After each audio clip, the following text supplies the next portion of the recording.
성경에서 심다라는 표현은 크게 두 가지 뜻으로 사용하고 있습니다. 초목의 뿌리나 씨앗 따위를 흙 속에 묻다와 마음속에 확고하게 자리잡게 하다가 대표적인 설명이 될 것입니다. 첫 번째 경우에는 주로 삶에서 나타나는 열매에 관한 비유에 대해 말씀하실 때 사용되었고, 두 번째 경우에는 사람이 말씀을 마음속에 간직하는 것에 대한 설명에 주로 사용되었습니다. 비슷한 표현 같지만 여기에는 분명하게 다른 뜻으로 사용되었고, 공통적인 것은 각자가 자신의 의지를 발동하여 행동으로 옮기는 것을 보여주고 있다는 것입니다. 결과를 기대하거나 예상하지 않고 씨앗을 심는 사람은 없을 것입니다. 하지만 심는 원리에 대한 말씀을 알지 못하는 사람이라면 단지 그 열매에 대해서만 관심을 가지게 될 것이고, 반대로 말씀을 알기만 하고 그 말씀에 근거하여 행동으로 옮기지 않아 합당한 결과를 얻지 못하는 삶을 사는 경우가 있을 것입니다. 두 가지 뜻의 심다와 말씀에 근거한 삶을 행동으로 나타내는 것은 분리될 수 없는 것입니다. 어느 목사님의 경우에도 재정이 매우 어려운 상황에서 성실하게 심는 삶을 살았지만, 그럼에도 불구하고 여전히 재정적으로 부족한 삶을 살았을 때 주님께서 그분의 마음에 이러한 감동을 주셨습니다. 너는 즐겨내지 않았다. 는 말씀을 듣자마자 성경을 찾아보고 그분은 자신의 마음을 바꾸어 항상 즐겨내는 삶을 살았을 때 지속적인 재정의 증가를 볼 수 있었다고 했습니다. 이와 관련된 말씀을 성경에서 찾아보면 각각 그 마음에 정한 대로 할 것이요 인색함으로나 억지로 하지 말지니 하나님은 즐겨내는 자를 사랑하시느니라. 그렇다 그래서 이 목사님이 평소에 억지로 재정을 신거나 다른 사람에게 주었다는 것은 아닙니다. 말씀에 근거한 행동을 할 때에는 성경의 모든 구절을 읽고 적용을 해야 합니다. 심고 거두는 원리에 따라 실천은 하였으나 즐겨내는 마음이 부족했기 때문에 결과를 볼 수 없었다고 설명하시는 것이 보이십니까? 그러므로 재정적으로나 입으로 말을 함으로 구하는 것이 말씀에 근거해서 즐겨하지 않거나 자신의 필요만을 위해 심는 것이라면 그 결과를 얻지 못하는 것은 당연한 일임을 알고 있어야 됩니다. 재정을 위해 심는 목적이 무엇입니까? 하나님께서는 자녀들이 풍요롭고 부유하게 살아가시기를 원합니다.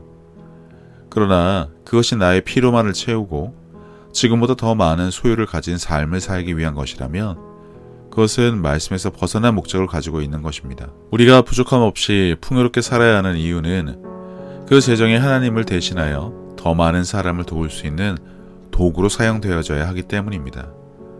영혼 구원과 하나님의 나라를 확장시키기 위해 사용되어야 할 것을 준비하는 삶을 살아간다면 그 위에 부어질 놀라운 기름 부음은 하나님을 위해 올바른 마음가짐을 가진 자들에게 당연히 일어나는 일이 될 것입니다. 아울러 우리가 모이기에 힘쓰는 이유가 무엇입니까? 날마다 마음을 같이하여 성전에 모이기를 힘쓰고 집에서 떡을 떼며 기쁨과 순전한 마음으로 음식을 먹고, 모이는 것에는 분명한 목적이 있습니다. 그것은 마치 훈련받은 군인들이 전쟁터에서 지휘관의 마지막 명령을 따라 임무를 수행하는 것과 같습니다.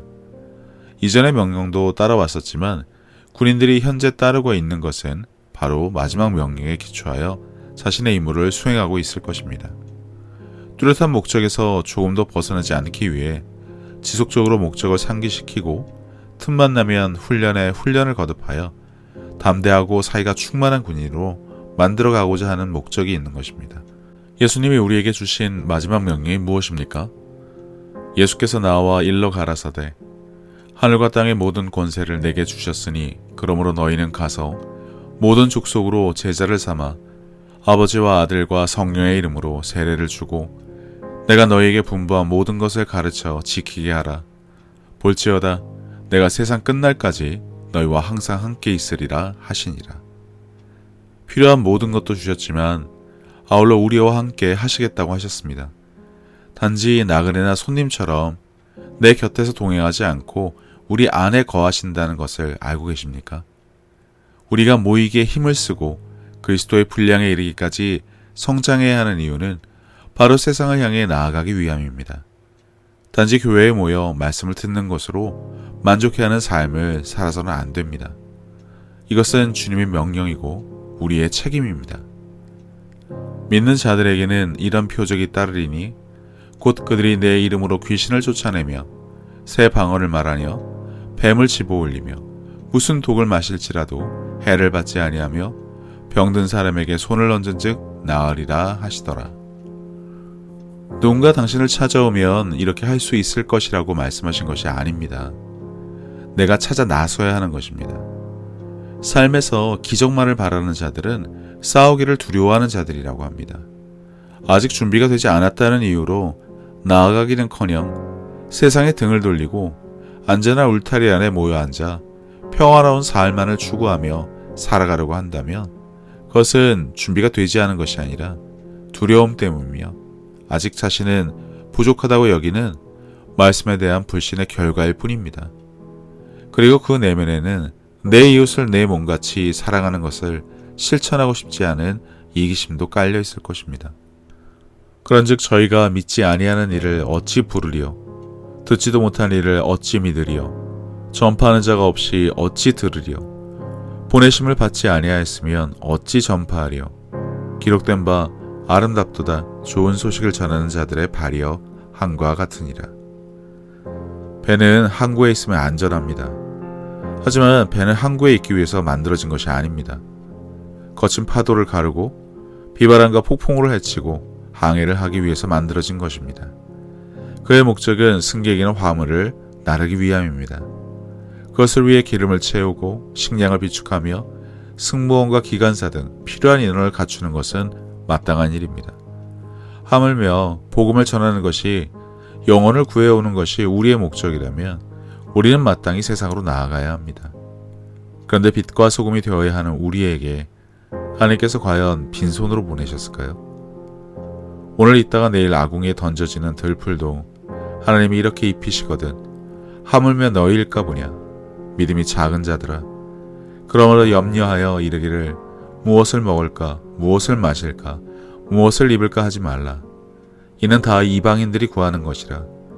너희 하늘 아버지께서 이 모든 것이 너희에게 있어야 할 줄을 아시느니라.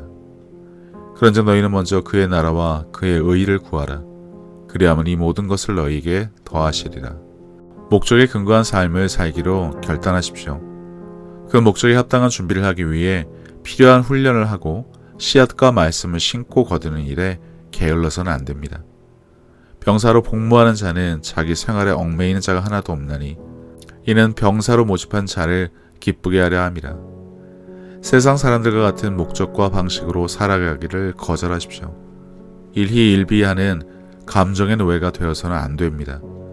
앞으로 위로만 가는 것이 우리의 삶입니다. 그것을 위해 항상 말씀에 고무되어 기쁨과 감사가 넘치는 삶을 유지하십시오. 정해진 인원이 있는 곳에서 1, 2등을 하는 낮은 수준의 삶은 거절하시기 바랍니다. 학교나 직장에서 성적과 실적으로 순위를 정하는 삶에 안주해서는 안 됩니다. 생각하건대 현재의 고난은 장차 우리에게 나타날 영광과 비교할 수 없도다.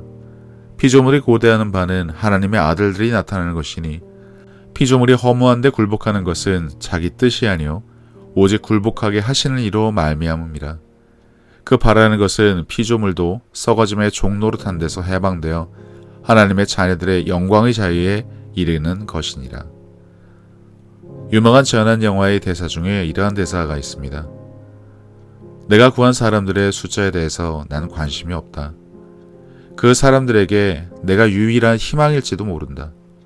그래서 사람을 구하는 이 일을 멈출 수 없다고 말입니다.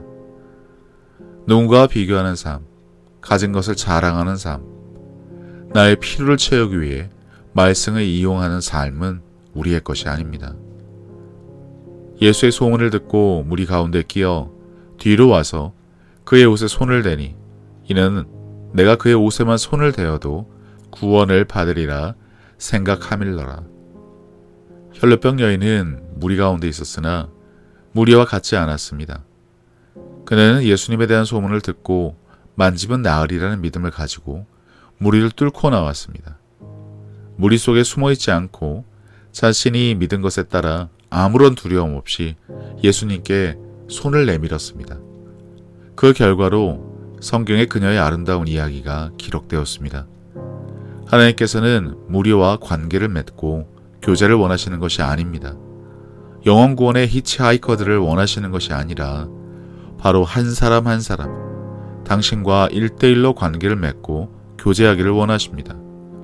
아무리 많은 크리스찬들이 있어도 그분께서 찾고 계신 사람은 오직 말씀에 의지하여 그분과 올바른 교제를 나누며 세상이 감당할 수 없는 그리스도의 분량에 이르기까지 성장한 오직 한 사람, 바로 당신뿐입니다. 서로 사랑하라. 내 이웃을 내 몸같이 사랑하라. 땅 끝까지 복음을 전하라는 것은 미지의 대륙에 선교사로 가라는 것이 아닙니다. 내가 만날 수 있는 범위 안에 있는 모든 이들에게 말씀을 전하라는 것입니다. 전도하라는 것이 아닙니다. 이전 영상의 잘못된 번역, 사람을 낚는 어부편에서 예수님은 사람을 낚는 어부가 아니라 자신의 손과 발을 이용해 사람을 섬기는 어부로 만들겠다는 표현이 맞다는 설명을 드렸습니다. 방문 판매자와 같이 그렇게 말씀을 전해서는 듣지 않습니다. 내가 말씀에 근거하여 살아갈 때 내게 귀를 기울이게 될 것입니다.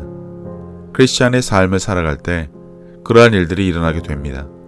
기회가 닿을 때 말씀을 전하되 내가 말씀을 전하고자 하는 사람이 곧 내가 섬겨야 하는 사람이므로 그에게 무엇이 필요한지부터 알고 나설 때 말씀을 전할 기회도 오게 될 것을 기대하셔야 합니다.